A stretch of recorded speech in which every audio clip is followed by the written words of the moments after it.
قرآن کہتا ہے کہ صبر اور نماز سے مدد مانگو. قرآن کہتا ہے صبر اور نماز سے مدد مانگو. تو کربلا کی ریت پر جیسا صبر آقا حسین نے کیا ہے کائنات میں اس کی مثال کوئی. ایسا صبر یا رسول کر سکتا ہے یا رسول کا بیٹا کر سکتا ہے, یا نبی کر سکتا ہے یا نبی کی آل کر سکتی ہے. آقا حسین نے قرآن پہ عمل کر کے بتایا کہ صبر اسے کہتے ہیں, نماز اسے کہتے ہیں. جو تیروں کے سائے میں بھی نماز پڑھے, جو تلواروں کے سائے میں بھی نماز پڑھے, فجر پڑھی کربلا کی تپتی ہوئی ریت پر, فجر کی نماز, 3 دن سے پانی نہیں, نہ پینے کے لیے نہ وضو کے لیے. تیمم کرنا بھی سیکھنا ہے تو حسین سے سیکھو. تیمم کر کے نمازیں ہو رہی ہے, اذان جناب سیدنا علی اکبر پڑھ رہے ہیں اور جماعت علی المرتضیٰ کا شہزادہ حسین کروا رہا ہے. کسی نے بڑی پیاری بات کی تھی کہ اذان دے گئی ہے کربلا میں ذات اکبر کی, نماز پڑھ گیا دنیا میں کربلا کا حسین. نماز پڑھ گیا دنیا میں کربلا کا حسین.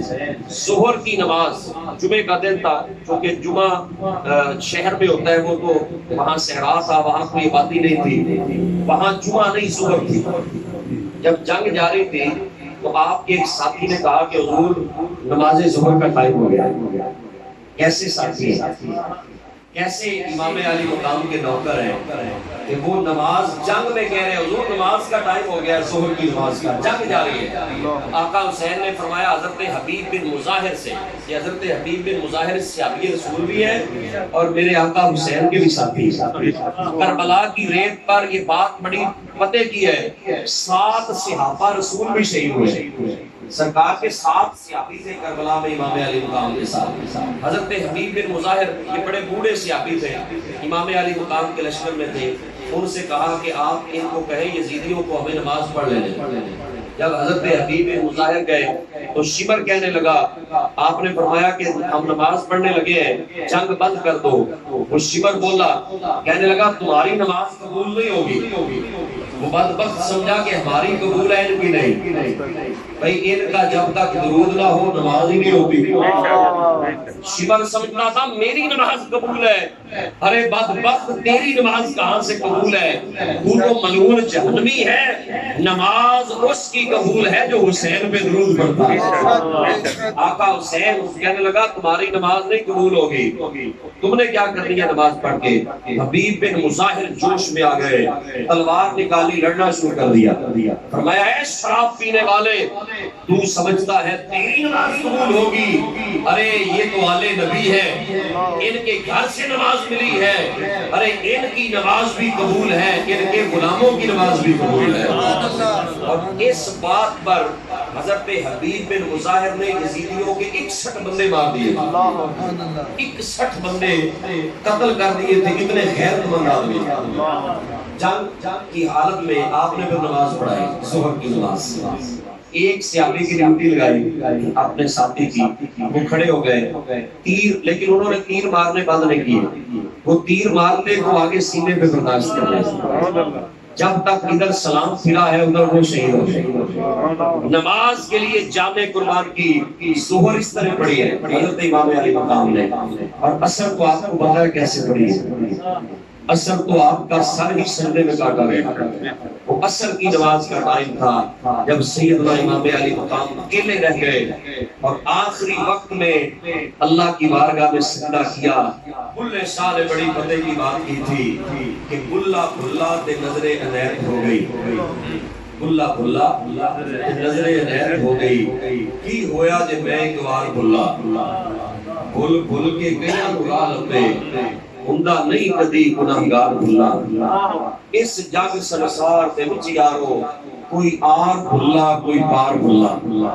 اس جگ سنسار دے وچ یارو کوئی آر بلا کوئی پار بلا بلا نہیں تے لال ایک فاطمہ دا جڑا نہیں ہیٹ تلوار بلا ماشاءاللہ بے شک جی بلا نہیں تے لال ایک فاطمہ دا جڑا نہیں ہیٹ تلوار بلا نہ مسجد میں نہ بیت اللہ کی دیواروں کے سائے میں نماز عشق ادا ہوتی ہے تلواروں کے سائے میں علامہ اقبال پھر بول اٹھے کہا اسلام کے دامن میں بس دو ہی تو چیزیں ہیں ایک ضرب ید اللہ ہی ایک سجدہ شبیر وہ کہتے ہیں اسلام میں جو قیمتی چیزیں اگر دیکھنی ہے اسلام کے دامن میں بس دو ہی تو چیزیں ہیں ایک ضرب ید اللہ ہی یعنی ایک علی کی ضرب اسلام میں ہے اور ایک سجدہ شبیر یادگار چیزیں علی کی تلوار کی ضرب ہے اور دوسری یادگار چیز علی کے بیٹے کا سجدہ ہے ایک ضرب ید اللہ کی ایک سجدہ شبیری